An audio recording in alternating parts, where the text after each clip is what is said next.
Hola, ¿qué tal amigos? Bienvenidos a Una Noche Sin Tregua, aquí desde la cava del Club Unión, y hoy con un invitado como siempre especial, pero hoy tiene un condimento diferente. Estoy hablando del presidente de la Asamblea Legislativa y diputado, Víctor Emilio Granados. Hola Claudio. ¿Qué tal? ¿Cómo estás? ¿Qué tal? Un gusto. Y usted no se separe, pasemos una noche sin tregua.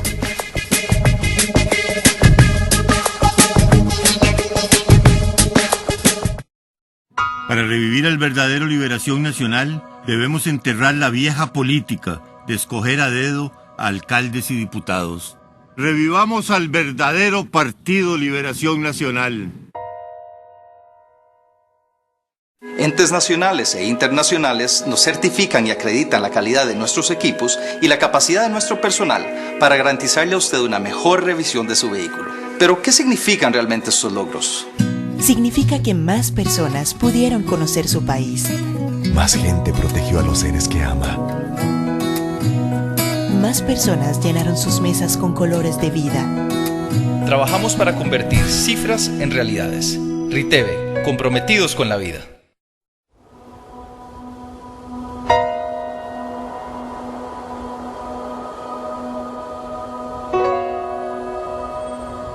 En el actual Partido Liberación Nacional, Rodrigo y su hermano se han encargado de enterrar la socialdemocracia. Llegó la hora de desenterrar nuestra ideología y nuestros valores, los que construyeron este país. Tenemos que revivir el sueño de que nuestros hijos y nuestros nietos crezcan en un país seguro. Los invito a continuar en esta lucha sin fin, porque por mucho menos de lo que está sucediendo hoy, se hizo una revolución.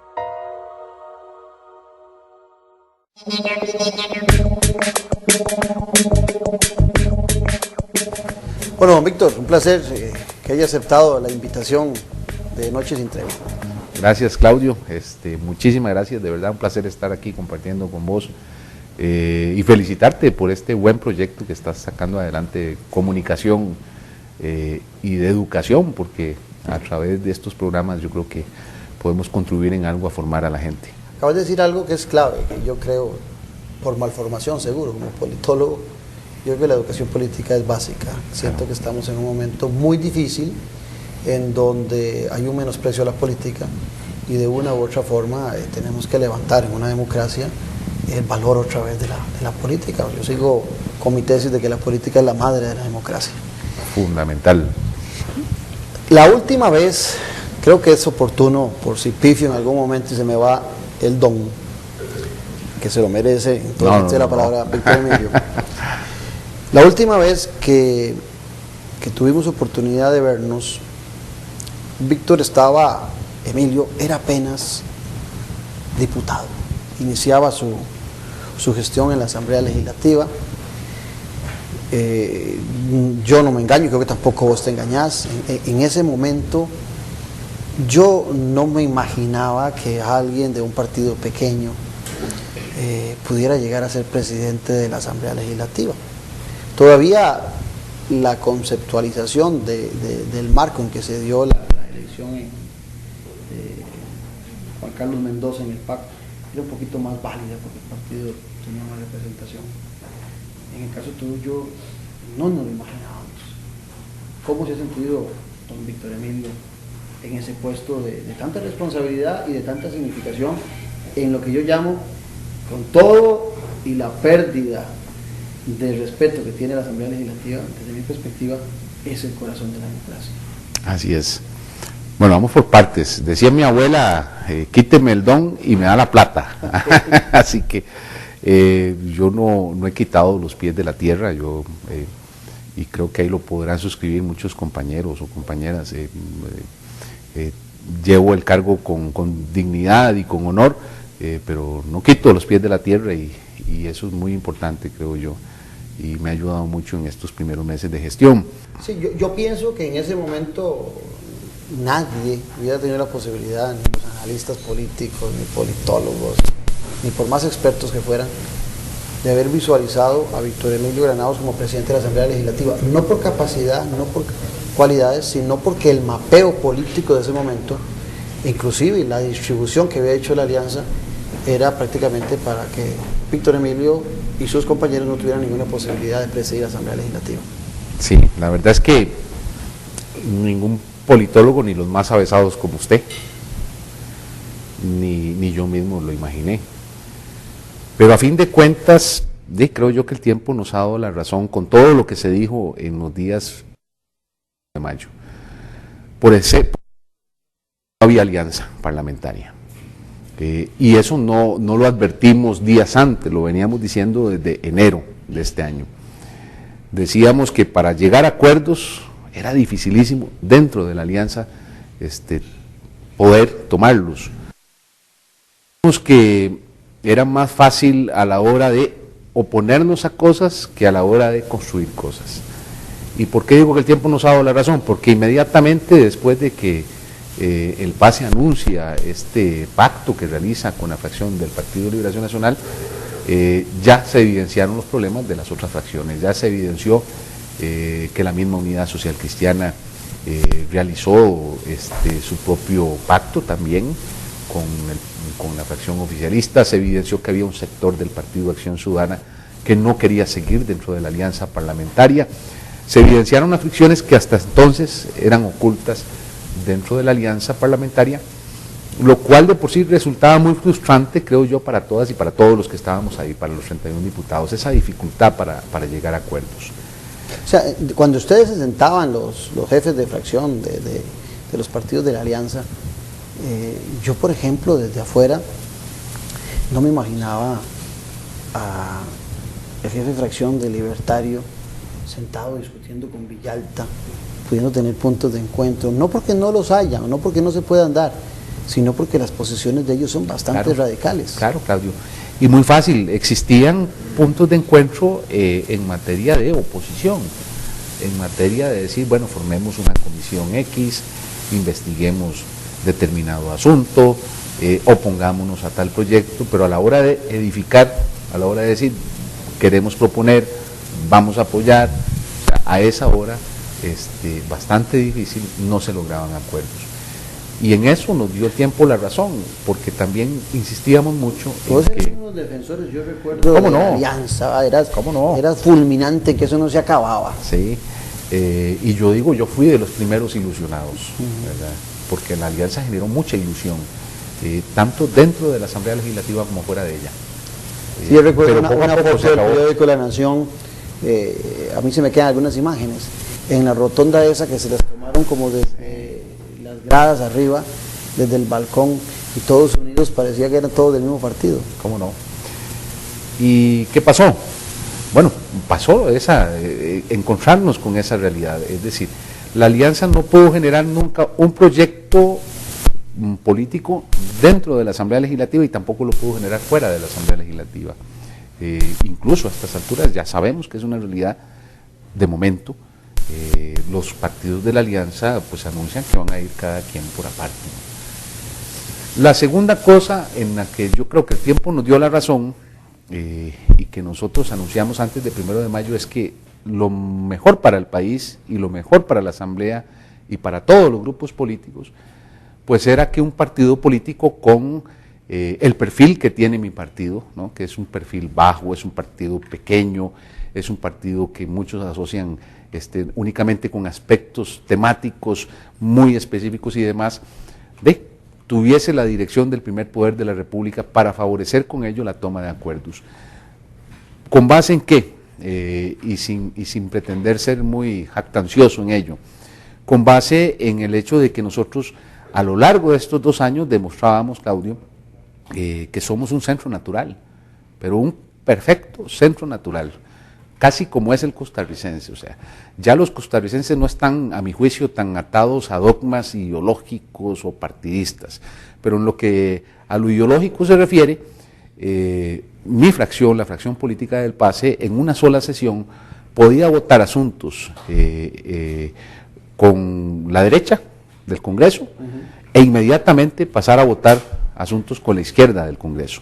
Teníamos esa capacidad, esa flexibilidad sin caer en dos aspectos que serían censurables. Bueno, sin caer en el hecho de ser veletas, o sea, de que estás con uno o estás con otro, y sin ni siquiera provocar por esta forma de ser natural ningún resentimiento en los otros grupos políticos, porque en la práctica... El único, inclusive de tu fracción, que tenía experiencia de estar en el Parlamento, si no me equivoco, porque ahí y relativamente poca. Como ¿verdad? asesores ambos, Sí. yo recuerdo de tu presencia ahí. ¿Cómo no? Y eso te sirvió en alguna manera para hacer una lectura más apropiada de lo que estaba pasando. Me parece que sí, que eso tal vez me pudo ayudar un poco. Y al final, aunque fue una decisión difícil en ese contexto, bueno, ya el tiempo transcurrido, insisto, nos ha dado la razón. Lo que ha ocurrido de 1 de mayo a la fecha, por ejemplo, en materia de producción legislativa, ya da para sentirse bien, no solo uno, sino para que se sientan bien todas y todos los compañeros de todas las fracciones. Cuantitativamente, porque ni siquiera nos interesa la cantidad, pero cuantitativamente hablando, creo que hemos aprobado una serie de leyes que estaban ahí en el tintero, altamente retrasadas, requerimientos del Estado, necesidades sociales, que poco a poco han estado saliendo. Y creo yo, gracias primero a esa participación nuestra. Un refresco, un café, un vino. Yo te agradezco un refresco. Ok, yo sí un vinito tinto. Muy bien, qué bueno. Mira, yo no podría dejar pasar el momento de tu elección. Creo que es un ejemplo de vida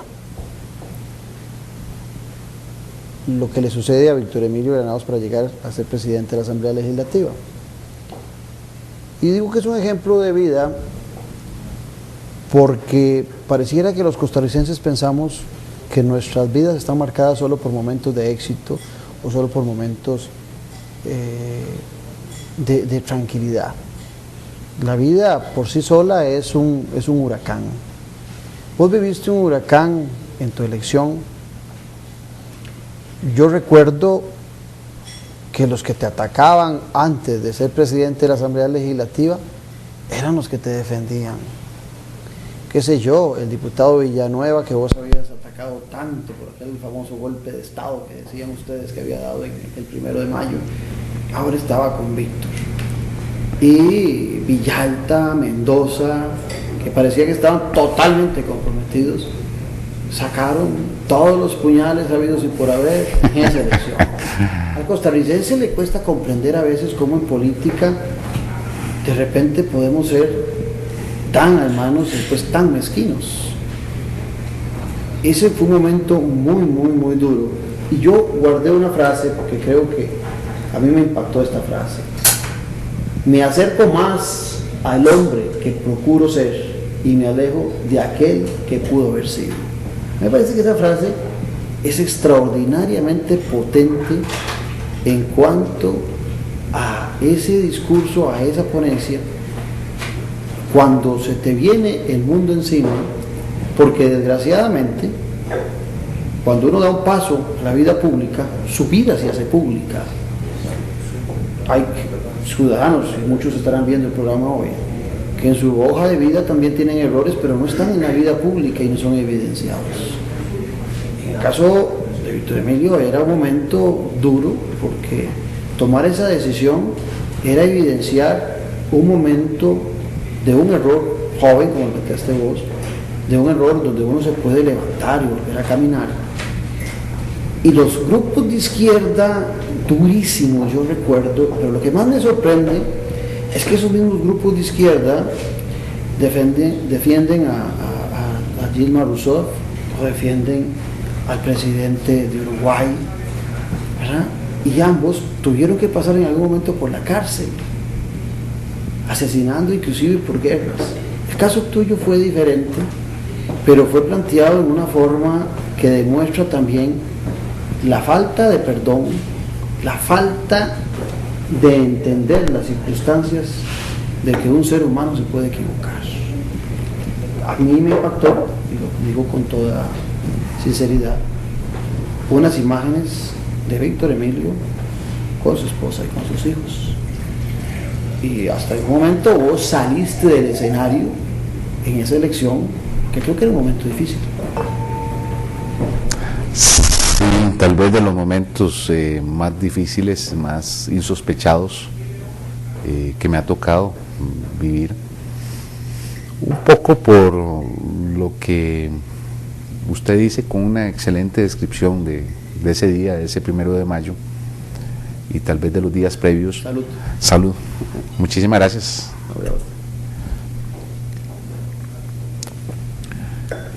En el sentido de que a veces no, o sea, yo no esperaba algunas manifestaciones que escuché de compañeras y compañeros que, si bien es cierto, a lo mejor pues no iban a votar por uno, pues tampoco tenían que expresarse de manera exacerbada y demás, especialmente tomando en cuenta que ya me conocían como persona. Es un detalle muy fundamental. Sí, claro, y me conocían como persona. Hay algunos ciudadanos que pueden juzgar sin conocimiento.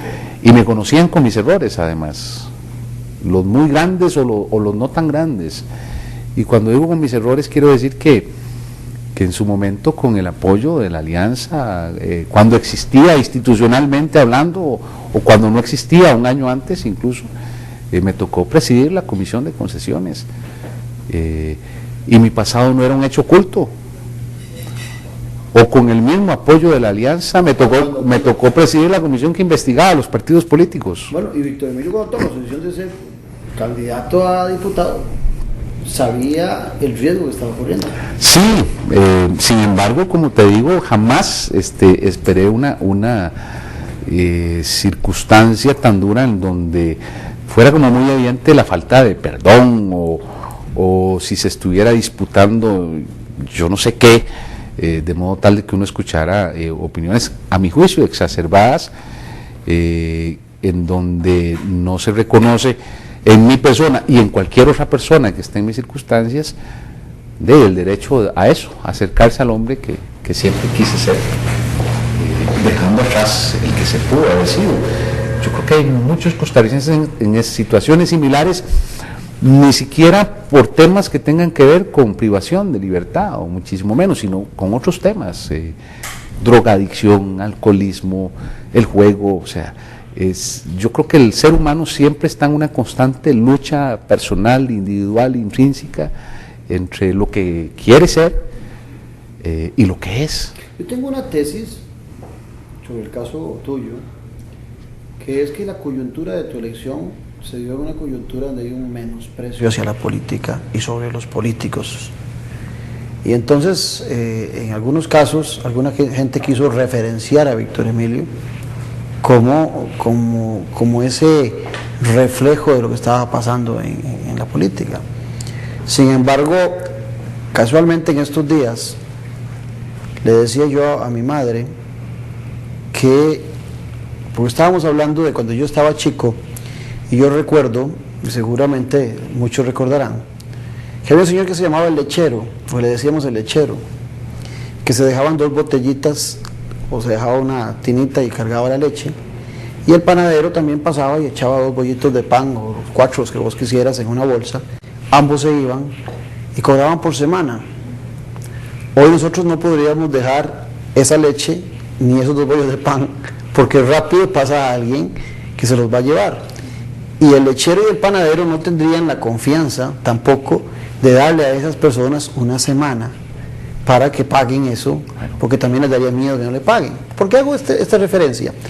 Porque creo que en la sociedad somos muy duros a veces en ver el granito en el ojo del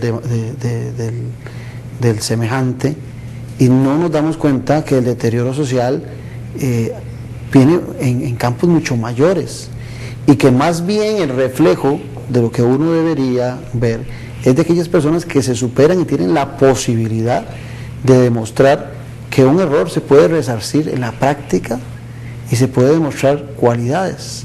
Creo que más bien son momentos en que te fortaleces. Así es. Y no hablemos de mí, o sea, hablemos del sistema democrático, de un sistema democrático tan sólido, tan verdadero, tan real como el costarricense, que permite que gente como yo llegue hasta donde estoy, porque eso lo permite el sistema democrático.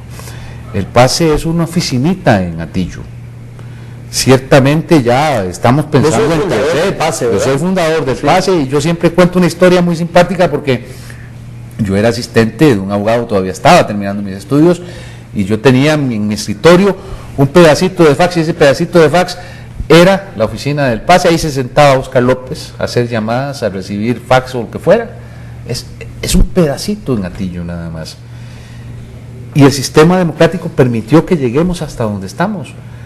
Costa Rica tiene un gran sistema democrático, permite que gentes tan sencillas, tan comunes, tan ordinarias, que cometemos errores, o sea, ves si somos ordinarios, que hemos cometido errores, podamos llegar hasta donde estamos a intentar hacerlo mejor, porque eso es también lo que buscamos, intentar hacerlo mejor.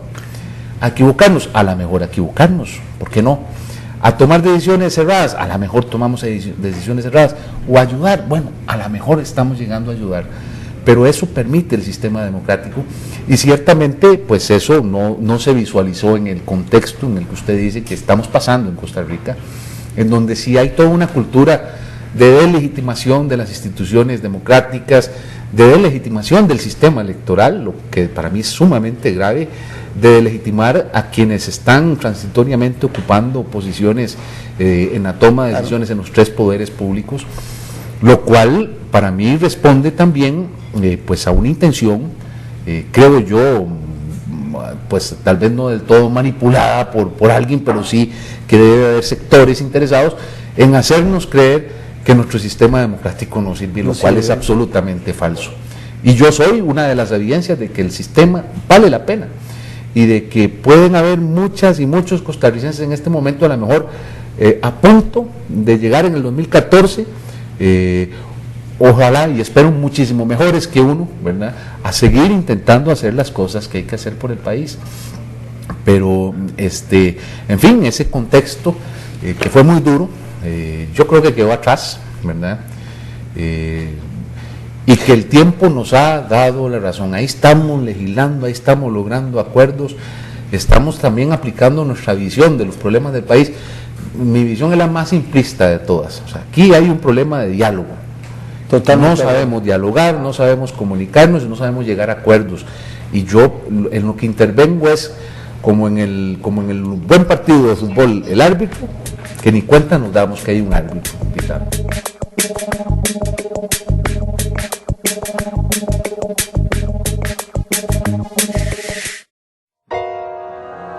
Para revivir al verdadero Liberación Nacional, debemos enterrar a los corruptos que se han infiltrado en el partido. Revivamos al verdadero Partido Liberación Nacional. Bienvenidos al PIMA, Programa Integral de Mercadeo Agropecuario. Más de 3 décadas de la mano con el agricultor costarricense. El Programa Integral de Mercadeo Agropecuario es una institución pública perteneciente al Estado costarricense. Al PIMA le correspondió la construcción y administración del SENADA, la administración de la Red Frigorífica Nacional, la instalación de un sistema de información de precios de mercado. Por esta razón, ha estado al servicio de productores, comercializadores, consumidores y demás agentes del sector agropecuario nacional. Desde que el SENADA abrió sus puertas, se convirtió en el principal circuito comercial del país y centro de operación de los comercializadores mayoristas. PIMA, 33 años en el corazón del agro. Y celebramos el 30 aniversario de SENADA. Entes nacionales e internacionales nos certifican y acreditan la calidad de nuestros equipos y la capacidad de nuestro personal para garantizarle a usted una mejor revisión de su vehículo. Pero, ¿qué significan realmente estos logros? Significa que más personas pudieron conocer su país. Más gente protegió a los seres que ama. Más personas llenaron sus mesas con colores de vida. Trabajamos para convertir cifras en realidades. Riteve, comprometidos con la vida. Para revivir al verdadero Liberación Nacional, debemos enterrar de una vez por todas el amiguismo y el cacicazgo de la actual Liberación Nacional. Revivamos al verdadero Partido Liberación Nacional. Vos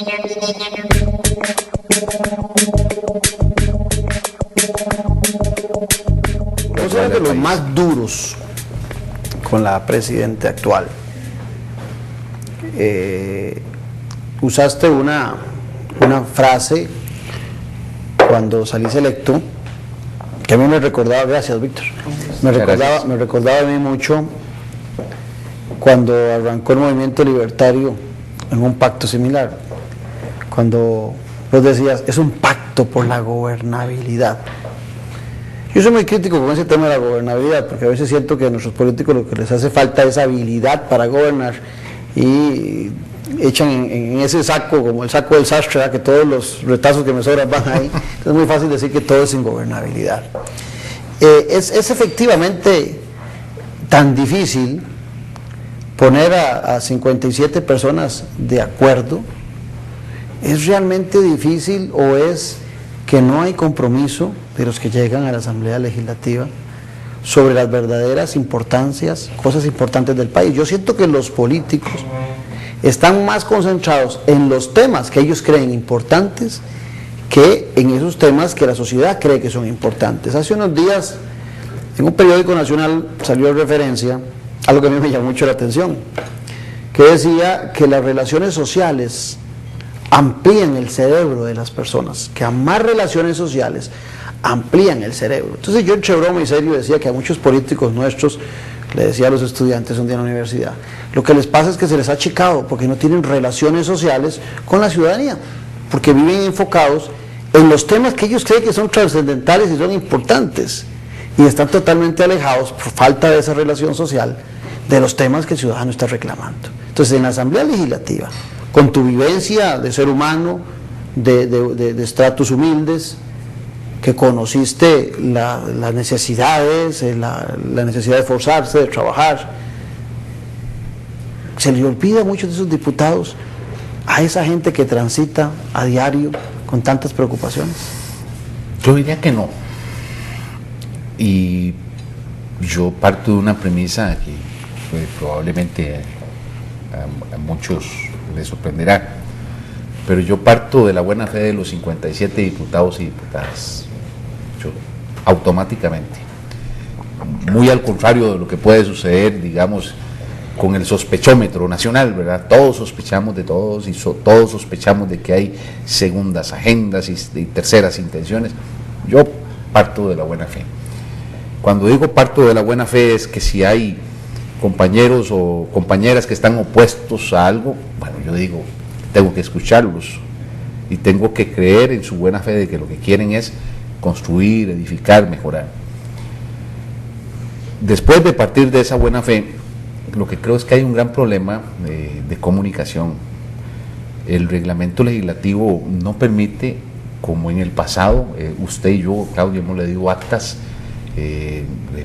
probablemente, bueno, pucha, son libros. Yo soy enamorado del 49. Son libros, sí. Y incluso yo estuve leyendo unas del 70, Rodolfo Cerdas, don Rodolfo Pisa, que descansen en paz los dos, pero son libros, son verdaderas discusiones de fondo, doctrinales si se quiere, bárbaros. Pareciera más bien que estaban leyendo ellos, y sabemos que no era así, que era su conocimiento, su bagaje. Bueno, ya el reglamento no permite eso. Ya el reglamento legislativo que está hecho para una realidad bipartidista, lo que provoca es prácticamente que haya muy poca discusión legislativa, que en las comisiones se esté cargadísima las agendas de las comisiones, entonces que los proyectos vayan a golpe de tambor. Pero ese cambio, ¿cuándo se da en ese reglamento?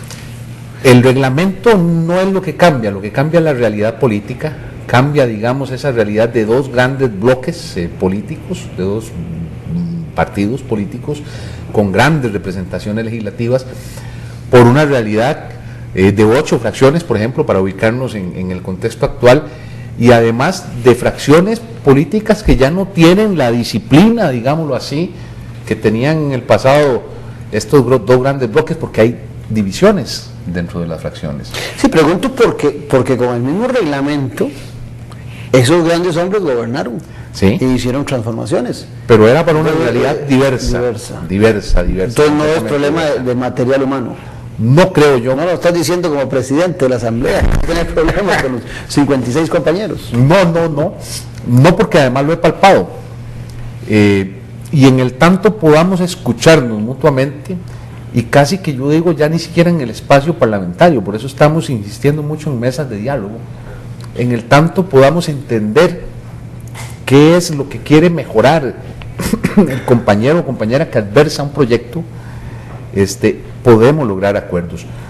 Pongo como ejemplo el tema del agro, la exoneración 80-20 que reclamaba el sector agro, que generó una crisis política y también legislativa. La política, ya sabemos, los señores del agro en la calle, los municipalistas preocupados por la probable financiamiento de sus municipalidades frente a las expectativas ya presupuestadas de los ingresos por concepto de impuestos de bienes inmuebles, el gobierno decantado a apoyar el 80-20 y un grupo de legisladores completamente cerrados en la imposibilidad de aprobar ese proyecto. Y un reglamento legislativo, le agrego yo, que le permite a esos señores diputados no dejar caminar el asunto. 15 días en esa circunstancia nos llevan a una mesa de diálogo en la que cuando se escuchó los argumentos y las posiciones por fin de los compañeros que estaban en contra, se buscó un punto de equilibrio y en 3 horas el punto de equilibrio se materializó en una moción, en una dispensa de trámite, en una aprobación que permitió que como lo vi, contentos hasta todos se abrazaban, los municipalistas y los agricultores. Y ese día la portada de La Nación decía a la señora Presidenta de la República, manteniendo su apoyo, que no le importaba que se entrabara el Congreso, ella mantenía su apoyo 80-20. Y a pesar de eso, se logró un acuerdo que yo creo que fue favorable para todos. Bueno, esa mesa de diálogo, Claudio, sí. Esa mesa de diálogo es fundamental. La hemos abierto en otros 2 grandes temas que están amenazando la estabilidad legislativa. Yo no creo que la nacional para nada, esperaría que no, pero uno es el tema de experimentación biomédica. Es un proyecto con muchísimos años en la Asamblea Legislativa, con una gran expectativa, pero hay criterios en contra. Y ya no son criterios también solo de diputados, sino que son criterios, por ejemplo, de investigadores de la Universidad de Costa Rica. Bueno, ya abrimos una mesa de diálogo con quienes creen que hay que impulsar el proyecto y quienes creen que hay que esperar un poco para mejorarlo, pero lo estamos trabajando. El tema de los educadores y la reforma del artículo 70 de la ley para sus jubilados que están pagando impuesto de renta y siguen cotizando para el mismo régimen, proyecto que tiene 4 años en la Asamblea Legislativa. Ya abrimos una mesa de diálogo y están hablando educadores y está hablando gobierno y estamos buscando alternativas para que ese proyecto salga adelante. ¿Se ve diferente el plenario o el parlamento como diputado que como presidente de la Asamblea? Ah, sí. Sí, claro. ¿En qué cambia la visión? Mayor la responsabilidad, ¿verdad? Y digo mayor la responsabilidad porque tal vez desde abajo, desde la curul, es más fácil oponerse, es más fácil decir no, es más fácil tomar las decisiones que hay que tomar en la misma sesión parlamentaria, y desde arriba más bien el ansia es completamente distinta. Por lo menos yo he estado muy ansioso de demostrar que la Asamblea camina, que el órgano camina, que se toman decisiones, que se aprueban proyectos. En esa logística del plenario, te voy a plantear algo que a mí siempre me llama la atención. Está el plenario, hay una barra para visitantes que normalmente está vacía, hay una barra de periodistas que a veces ya agotados de oír lo mismo están más en el plan chirote que en otra cosa. Está un canal de televisión que transmite la sesión y que muy poca gente ve, que seguramente las secretarias prácticamente obligadas o los asesores le dan continuidad, y una frecuencia de Radio Nacional constantemente transmitiendo eso y que tal vez solo los fiebres de vez en cuando ponemos. Ese escenario de tener periodistas, ciudadanos, que cuando se llenan esas barras, los diputados sienten que es un espacio oportuno para pedir la palabra. Televisión, radio, no es un mundo muchas veces fantasioso de creer el diputado que en ese momento tiene la atención nacional sobre lo que dice, y el ciudadano anda caminando por el bulevar, por la calle, preocupado en otros asuntos, y ha delegado toda la responsabilidad de las grandes decisiones en esos hombres que están ahí, que a veces están pensando más en la fotografía, en que si hablé bonito o no hablé bonito. Yo me recuerdo de un diputado que cada vez que terminaba de hablar, y es cierto, no voy a decir el nombre, pero cada vez que terminaba de hablar llamaba a la mamá para ver si lo había oído bonito o no lo había oído. Entonces yo siento que hay una pérdida ahí del escenario, y que se encuentran y se intoxican de ese escenario y pierden la visión de las cosas realmente importantes. Sí, en la pecera, decís vos. Sí. Es como una pecera, ¿verdad? O sale un diputado y no puede ver una grabadora o algo, no sabe ni qué emisora es, pero se siente un éxtasis, ¿verdad? De lo están entrevistando. No era una pérdida de conceptualización de la función. Sí, probablemente sí, y habrá que reconocer que el ciudadano perdió muchísimo interés, ¿verdad?, en lo que está ocurriendo en la Asamblea Legislativa, que es ahora el único centro que queda, creo yo, de actividad política nacional, ¿verdad? Porque hace unos años uno podría creer que los partidos políticos generaban también actividad política, y no estoy hablando de electoral. No. Estoy hablando vida de permanente de 4 años. Exacto. Entonces, este es el único centro. Pero evidentemente hay un desinterés, creo yo, ciudadano de lo que pasa en la Asamblea Legislativa. Y eso se ve en las barras, como usted muy bien lo dice, únicamente cuando hay algún tema que algún gremio en específico o algún sector en específico le interesa, puede ver uno que llegan costarricenses a las barras y que normalmente no conocen, digamos, y eso lo he visto yo, del procedimiento parlamentario, ¿verdad? O sea, que llegan casi que sin saber qué es lo que llegan a ver. Y una prensa que está más enfocada, y hay que decirlo así, desdichadamente, en exaltar lo malo. No, hay un voyerismo político, claro, que aprovecha la prensa porque al ciudadano le encanta ver los errores que cometen los políticos, por ese revanchismo que se da. Ahora, pero sigue siendo nuestro único centro. No, yo sigo pensando que ese es el corazón de la democracia, y que mientras siga flaqueando y siga infartado, pues la democracia está sufriendo. Ahora, hace algún tiempo yo escribí un artículo que todavía tengo en la mente, que yo decía que tenemos, para todo lo que es público, el costarricense tiene mentalidad de tugurio. Todo lo que tiene que ser público, si es una municipalidad, si es un edificio de un ministerio, si es la casa presidencial, que la casa presidencial nuestra era un edificio de Fertica, no está diseñada para eso. La Asamblea Legislativa, bueno, ratas, cucarachas, goteras. ¿Cómo hacemos? Porque en momentos en que el costarricense siempre ha tenido desavenencias con los políticos, pero digamos que en un momento en que habían menos, no se invirtió en tener yo hace algunos años estuve en Montevideo, y el Parlamento de Montevideo es una belleza, es impresionante. Y la democracia más... El de El Salvador, un país más pobre que el nuestro. Con menos tradición democrática. Con un sistema democrático más reciente. Congreso precioso. Y el nuestro es vergonzoso.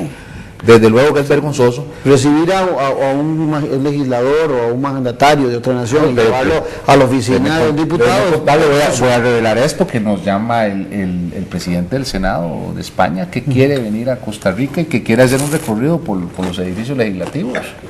Evidentemente nosotros, ante semejante posibilidad de avergonzarnos, no hicimos el recorrido legislativo, porque iba a ver el presidente del Senado de España en los edificios legislativos de Costa Rica. Lo que usted está diciendo, desde cucarachas hasta situaciones realmente deplorables. ¿Cómo se elimina eso? Tomando las decisiones que hay que tomar, y en eso sí le voy a decir que yo no me ha temblado el pulso.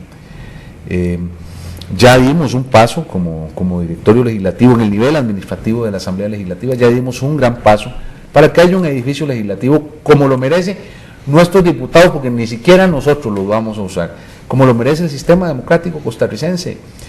Y gracias a la gran colaboración, tengo que decir, del Banco de Costa Rica y del Colegio Federado de Ingenieros y Arquitectos, se está sacando adelante un fideicomiso en donde la Asamblea Legislativa y el banco van a lograr en diciembre de este año adjudicarle los planos a alguno de los 90 y tantos oferentes que llegaron a un concurso, 90 y tantos oferentes, para hacer, de acuerdo a lo que dice el presidente del Colegio Federado de Ingenieros y Arquitectos, a lo mejor el edificio más emblemático y más significativo de este siglo, porque de eso se trata, de darle al sistema democrático lo que se merece, en un marco en donde además, tengo que decirte, evidentemente hay un costo que en principio va a asumir el Banco de Costa Rica junto con otros bancos en los cuales se va a colocar la deuda. La Asamblea va a contratar mediante leasing, digamos, va a alquilar. Y ya no hay riesgo de que el próximo presidente de la Asamblea lo cambie, o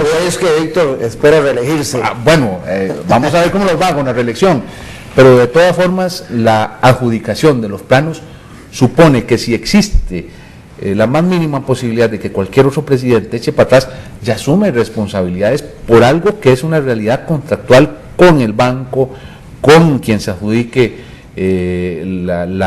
los planos, etcétera, etcétera, etcétera. Y vea la realidad y vea lo absurdo. En estos momentos la Asamblea Legislativa está pagando cerca de 776 millones de colones anuales en alquileres. Y como islas, ¿verdad? Y como islas, ¿verdad? Y le suma lo absurdo, 300 millones de colones anuales en mantenimiento de esas goteras y de esos pisos y de esas cosas que usted ve. Y es que el ciudadano... Es una barbaridad, más de 1.000 millones de colones al año. No quiere ceder pensando en los 57 diputados. Exacto. Pero el ciudadano no se da cuenta que hay 1.053 empleados. 1.053 empleados de altísima calidad, la mayoría, ¿verdad? Con preparación, con estudios, con profundidad, que requieren las condiciones mínimas para desempeñarse. Además, yo creo que un edificio que tenga la majestuosidad que debe tener un parlamento, en alguna medida obliga a los diputados que llegan además, a comportarse como tales, ¿verdad? Además, porque yo a veces... todo se acompaña, ¿no? A mí me da pena ajena cuando yo veo que las colures son utilizadas a veces como anuncios económicos, ¿verdad? Cualquier molestia, un papelito y lo pego al frente. Me parece que el corazón de la democracia no puede ser tan chabacano, que tiene que tener una actitud diferente quienes llegan ahí, porque el respeto no es una cosa gratuita, es una cosa que se gana, ¿verdad? Con el transcurrir. Ahora, quería hacerte otra pregunta. En ¿cuánto son? ¿6 meses? ¿7 meses? ¿Cuánto lleva? No, menos. 4 meses. ¿La quieres quitarme rápido? Se me ha hecho muy largo. ¿La quieres quitarme rápido? ¿Cuál es la fracción más complicada para negociar? Carajo. Yo diría que todas. Dependiendo del tema. Muy salomónico. Y todas a la vez depende del tema. Usted dijo algo muy interesante, y yo sé que usted lo dijo cuando empezó el 2010 esta legislatura. Usted dijo que todas las alianzas iban a ser muy coyunturales. Sí. ¿Lo recuerda? Sí, perfectamente. Eso no ha variado. Los bloques se mueven a lo interno de la Asamblea Legislativa según sea el tema. Yo siempre dije... Van moviéndose. Sí, ahora que me estás acordando de eso, yo siempre dije que esta Asamblea Legislativa para mí era más sencilla de manejar que las anteriores. Porque había más igualdad de fuerzas, ¿verdad? Ninguna fracción podía sentirse por supuesto que hay segunda en tamaño, tercera, pero como que eran muy iguales, como que el partido en gobierno... Todas necesitamos de todos. Exacto, pero el partido de gobierno solo había perdido un diputado, pasó de 24 a 23. Eso es mínimo, en una reelección eso es mínimo, una reelección de partido. Pero que tenía diferentes grupos, y ve que al final, inclusive esa misma elección de Víctor Emilio como... presidente de la Asamblea Legislativa se da por esa facilidad de sumatorias. Así es. Entonces los proyectos funcionan igual. Y así funciona en el plenario, y así funcionan en las comisiones con potestad legislativa plena, y así funcionan las comisiones. Dependiendo del proyecto, así se mueven los bloques. Si usted me pregunta qué pasa con el tema eléctrico, que es un tema, bueno, en el tema eléctrico están de la mano, y con esto no estoy vendiendo a nadie, Liberación Nacional y el Movimiento Libertario. Sí. De la mano. Si usted me pregunta qué pasa con, vamos a ver qué otro tema, bueno, con el plan fiscal, vamos más atrás, estaban de la mano Liberación Nacional y Acción Ciudadana. Sí, ahí son temas ideológicos que parece que los acercan. Y así por el estilo, temas que están pendientes o temas que no se han resuelto o temas que ya se resolvieron, los bloques van cambiando según se trate el tema, según haya más o menos identidad ideológica, no entre las fracciones, sino respecto del tema. Esta asamblea tuvo un pecado original con el que nació. Solo uno. Sí, bueno, tiene un montón, pero el pecado original fue uno, el bendito aumento salarial. Claro. Entonces empezó con el pie izquierdo, Gravísimo. avalado por el Poder Ejecutivo. Gravísimo. Y a mí me parece que fue una torpeza estratégica haber arrancado con eso. Recuerdo que el pase y Víctor Emilio estaba ahí como que sí, como que no. Sí. Después vino un aumento que ya era insignificante de 150,000 y todos dijeron que no lo querían. Sí. Pero aquel grandote sí lo abrazaron muchos. Eso generó grandes frustraciones, ¿verdad? A lo interno. Sí, y evidentemente una imagen, digamos, de este grupo legislativo que va a ser casi que imposible de revertir, ¿verdad?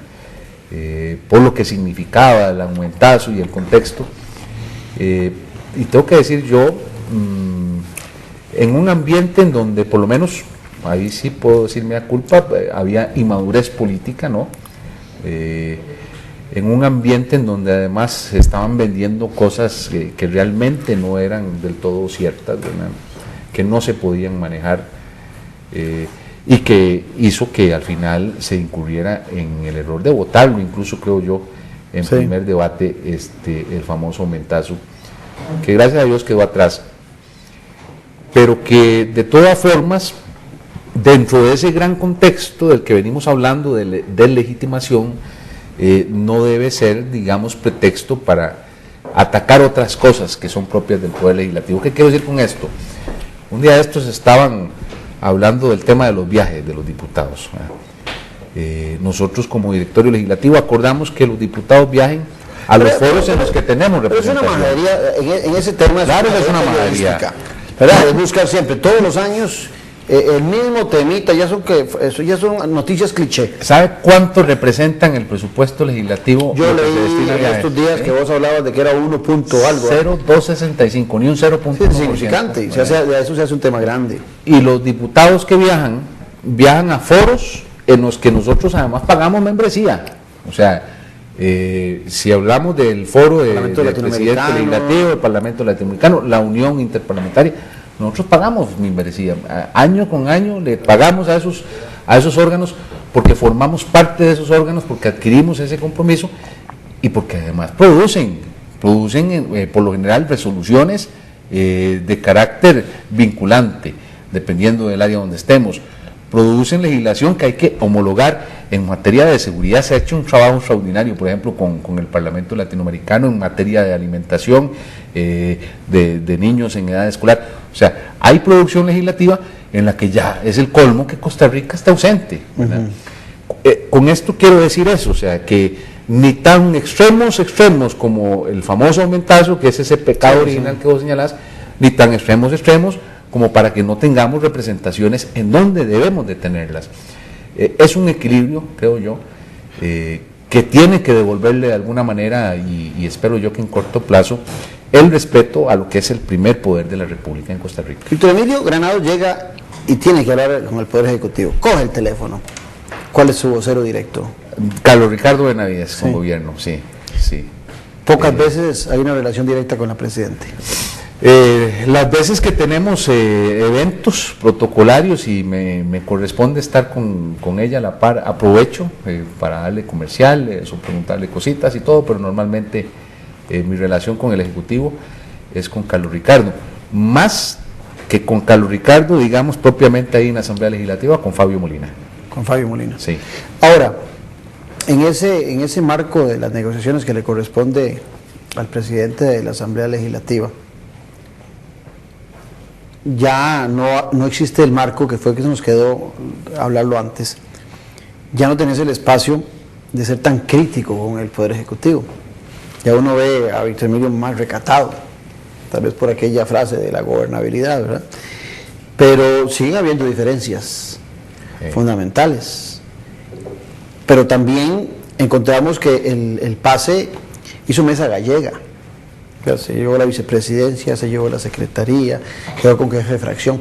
Todos los diputados del PACE, los 4 quedaron con sombrero, ¿verdad? No hay problema de falta de sombrero. Bueno, ha perdido el PACE en esas otras funciones posibilidad de coadyuvar entre los diputados. No sé, una fracción tan pequeña y todos están ocupados en temas diferentes, no los ha separado. Hay oído luchas de don Hugo Navas con don Óscar López en relación a la diputación. Me imagino que es el primer lugar de San José lo que están peleando. Sí, probablemente. Sí. Sí. ¿Y qué función tiene? Porque hoy por hoy, la posición que tiene Víctor Emilio no la tuvo nunca bueno, es un partido pequeño, pero no la tuvo nunca un diputado de Liberación, del PACE. ¿No será que hoy se requiere la presencia suya en esa discusión entre dos correligionarios para solucionar el problema? Bueno, yo esperaría que no, que sí pueda haber algún acuerdo a lo interno del PACE. Porque don Hugo Navas ayudó mucho a que Víctor Emilio sea presidente de la Asamblea Legislativa. Sí. Fue el que llevó el peso de la... ¿Cómo no? Óscar López no. No, correcto, fue un Hugo Navas, correcto. Que se le metió, que negoció, que se sentó. Sí, y lo tenía en la mente desde hacía tiempo, que quería vernos a los compañeros del PACE dirigiendo el directorio y demás. Yo esperaría que a lo interno del PACE pueda, a corto plazo, haber un arreglo, una conjunción nuevamente de fuerzas que suponga que lo que estamos experimentando, que es un crecimiento, creo yo, y una gran expectativa y una gran ebullición, se dé, pero de manera ordenada. Porque ustedes nacieron como un partido muy focalizado, sí, sobre un tema específico, ¿verdad? Exacto. Partido, accesibilidad, sin exclusión. El hecho de que usted sea el presidente de la Asamblea Legislativa le cambia la perspectiva a nivel nacional al partido. Así es. ¿Cómo hacer ese clic? Bueno, el clic lo dará la gente, creo yo.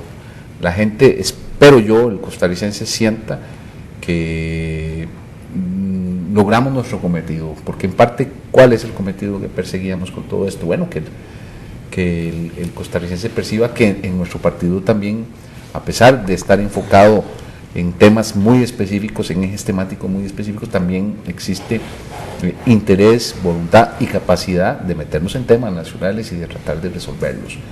Con esto yo espero también que se pueda favorecer a todos esos candidatos y candidatas que vienen ahí para el 2014. Yo tengo la tesis de que el éxito del PACE con 4 diputados, esa es mi lectura de la campaña del 2010, se dio en el marco de una desilusión por los demás partidos. Claro. Que más que los recursos que se utilizaron, que más que la promoción que ustedes lograron hacer, fue que la gente encontró en un partido que demostraba sensibilidad con sectores muy marginales, era importante, y de ahí se dieron los votos, pero ahora está en otro espacio. Ahora está en un espacio en donde pretendemos trascender, ¿no? Y pretendemos actuar sobre otros problemas nacionales, y que nos vean actuando con la misma sensibilidad y con la misma fortaleza, pero ya en problemas que nos aquejan a todas y a todos. Yo esperaría que ese clic venga del ciudadano hacia nosotros y que eventualmente favorezca a esas candidatas y candidatos que están ahí, porque hay un montón de candidatos, hay una ebullición tremendamente linda en el partido que es signo como de crecimiento. Evidentemente tendremos que pagar también el desgaste, porque yo creo que todos los grupos políticos que estamos tomando decisiones y buscando que las cosas funcionen, sufrimos un desgaste, que ya dirán las elecciones qué tan grande puede hacer o no. Pero desde ese punto de vista, creo que hay pase para el rato, ¿verdad? Que habrán disputas más tempranas que otras, normales, bonitas, si se quiere, en un contexto que sea organizado. Una familia, no las va a ver un partido político usar. Bueno, Víctor, yo muy agradecido, no me empacha, no me da temor decir de que he disfrutado mucho la entrevista, sobre todo porque creo que es un ejemplo de vida. Gracias. Muchacho joven que se cría en los barrios Gracias del por sur. los muchachos. Bueno. Barrio no, aquella época ya no está tan joven. Barrio del Sur, que comete errores como cometemos cualquiera, y hoy está llevando la Asamblea Legislativa, y te lo digo como politólogo, en estos 4 meses, con una gran muestra de mucha capacidad y de mucho compromiso. Muchas gracias, yo espero que no sea la última vez que nos veamos, y a la teleaudiencia agradecerle su presencia en acompañarnos en esta linda charla con Víctor Emilio Granados, y esperar que en 8 días nos vuelvan a acompañar en una noche sin tregua. Muchas gracias y hasta pronto.